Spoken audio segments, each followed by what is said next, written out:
why? Yeah. So we're taking a look, and it looks like it's about 3.1 billion. It went up a little bit, or a lot. So the 2.7 is now 3.1. I'm not aware of that. Yeah, it just came out. Yeah, I haven't heard that from anybody at the Fed. Yeah, it just came out. Our notes had it about 3.1 as well. 3.1, 3.2. Guys, folks, Trump got the receipts. You trying to lie to me? I got receipts, baby. Look, subscribe to the channel if you haven't done so already. Let's get right into it. Take it from the top.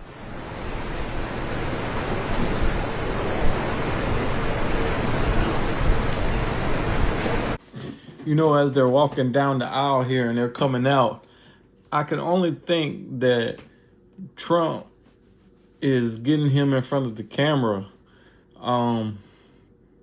Projects that are over budget. We know there's a lot of mafia corruption in New York. And one would have to think that, you know, last thing you want to do when you're being bribed or dealing with the mob is to be having your face in front of TV and being showcased like that.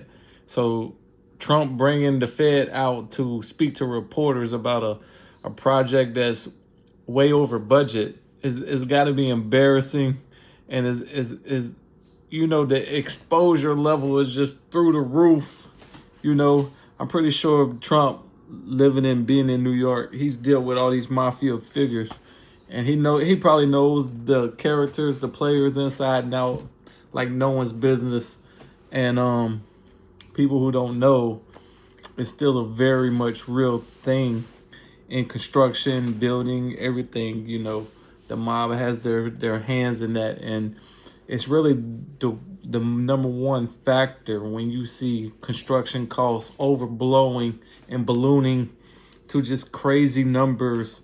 You know, a project that's 100 million ends up being 450 million when it's done, is because there's extortion and bribery. All of that gets involved in these big projects, or else people could lose lose everything, and so they have to pay out. And this is part of doing business. And the other part of it is that they're not being bribed, that the mafia people are on the inside overbidding these projects to, like, making them bigger than they need to be.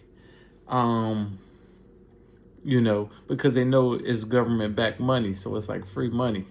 So yeah, you know, you can have an extra building, extra basement, a couple $100 million here or there. Who cares? Taxpayer money, right? So I'm just looking at this Fed as he walks out, little chicken butt guy. You know, he ain't ready. He ain't ready. Trump is just, you know, exposing the hell out of him here.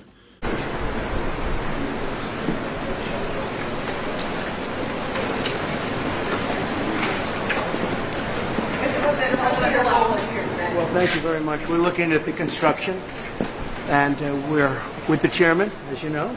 Chairman, come on over.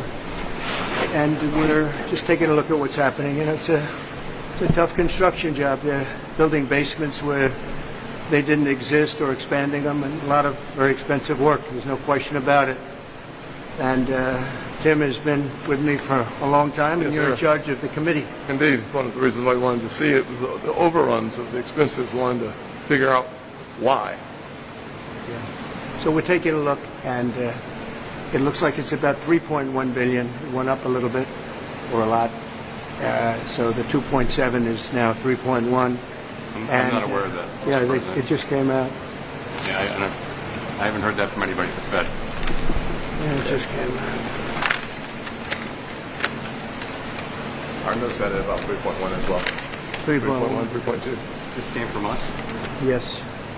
I don't know who does that. You're including the Martin renovation. You just added. Our entire capital. Yeah, you just added in a third building. Is what that is. That's a third building. Well, no, including the but Martin building. it's a building that's being built. No, it was built. I like how the Fed is like, oh, you added in a third building? Like Trump is like, no, this is part of the budget.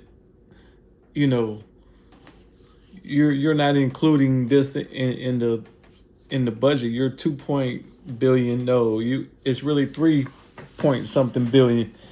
This is part of the budget. You see how the Fed has tried to, oh well, and then he later on goes and says, oh well, we have room for expansion if there's more buildings. Watch what he says next. 5 years ago, we finished Martin 5 years ago. It's part of the overall work. But it's So, not new. So we're going to take a look. We're going to see what's happening, and it's got a long way. Do you expect any more additional cost overruns? Don't expect them. We're ready for them, but we have a little bit of a reserve that we may use. But You no, don't we catch don't. that? What the Fed said? We may have a little more extra reserve if there's a little more extra cost that we need to add on. What is this we shit? Now, I know the taxpayer money pays the Fed. There's people out there saying they're self-funded. Self-funded by who? Money don't fall out of the skies. You're telling me this is an NGO project? We know how that works. We know how the Democrats' good money laundering scheme works with NGOs. So how are they self-funded? It's taxpayer funded. There's no self-funding person paying $3.2 billion for this project. You know what I mean? We're paying this. We don't know where our money's going. Look, I know Elon Musk came, he dipped in and out, but that Doge effort, regardless if we get down all the nuts and bolts of our government efficiency, at least we're in the direction. Minds coming forward in our government now, at least on the conservative side, will be interested in tackling these ideas. We're going to be tackling the idea of, everything boils down to where's the taxpayer money going? Everything boils down, why do you vote Democrat? Why do you vote Republican? Because my taxpayer money, I can see when I vote Republican that we got good schools over here. Our streets ain't riddled with crime. You vote Democrat, you're going to see a change in that direction. You're going to see a push to things that are irrelevant, a push toward criminals. And because they push money on criminals and poor people who don't really have a voice for themselves, because they're not going to manage that kind of money when you bring in money saying you're helping them. So then they just sweep the rug underneath and keep funding their operation. Because their whole point of government, the Democrats aren't to really, they run an operation. They run somewhat legal operation. It's real shady. And this is just another one of their shady practices. I know everybody is caught up right now wanting Epstein files to be released. I was told that, there's thousands of names on there that's innocent, and you wouldn't want your name to get caught up in that file. Even if you're innocent, it doesn't matter. Your career is over with. So it seems like there's lots of Republicans and Democrats' names who are just on the list. People get caught up with that. I really think that's some Democrat bot thing going on to push that. Because anytime I feel like the conservatives, that somehow there's an agreement with Democrats on something, I feel watch out. Like they're a snake. And they have no business at the table. There's no room for them, right? We know what they push, what they want, and how corrupt they are. So now all of a sudden, they're honest brokers here when they was in charge of government for the past 4 years with the Epstein files, never released them, right? So don't get in bed with them. What I can tell you is if they're in favor of something, that should be a red flag or a warning to you. It's like that girl who, she looks real good, but all the men are staying clear of her. But you're going to go out and date her. Like, there's something with her that no men are wanting to touch. There's a reason, right? Stay clear of her. But it's just funny how the Fed here, he just cracks me up. Oh, there's more money in our reserves if we got to go bigger. Your reserves, here's people think the Fed, they are not independent in the sense that most people think. They get appointed by a president. Like next year, it'll be due to appoint a new Fed. You can let the current one go and keep running his term if you think he did a good job. Or the new president, Trump, can say, you know what? we want to let you go. Your agenda doesn't work. So they'll appoint another one, and he'll be in office for 4 years. Okay, and you can't remove him for those 4 years. It might take an act of Congress or something, but basically he's in there for 4 years. And then if the president gets reelected, he can choose to keep his man in there, or a new president can come and remove him. But they operate independently, but they are not just some kind of independent person with immunity. There's a lot of people that think they have all these independent branches of our government that could just come in and work independently, like USAID. They was claiming, we're independent. Independent of who, bitch? Your money comes from the taxpayers. You know, you operate independently, but you're not immune and independent from our government. There are checks and balances, right? So I just want some of y'all to understand that, because you'll see it in the comment section. Oh, well, the Fed, they're independent. No, they operate independent of said branch government, but they're appointed by presidents and can be removed by presidents. And they do get appointed and removed every 4 years. Sometimes, you know, you can have a Fed in there for 16 years if the next president think he did a good job, or the economy. Usually, if a Democrat president puts in a Fed, and now, let's say 8 years is good, the Fed stays in there, the economy is going good. But let's say a Republican president gets reelected, which is rare, that the economy would be doing good, and then you would change over power with a different president. But let's say a Republican president takes over, he realized the economy is doing good, he's not going to want to rock the boat, you know, so that's one thing he'll kind of leave in place, right? If he feels like the economy isn't doing good, or needs or he makes some changes and needs a boost, like in Trump's case now, he feels like, hey, drop the interest rates, everything's going good now, let's drop the interest rates, let's get buying power back into the markets, people buying houses, let's get this thing booming.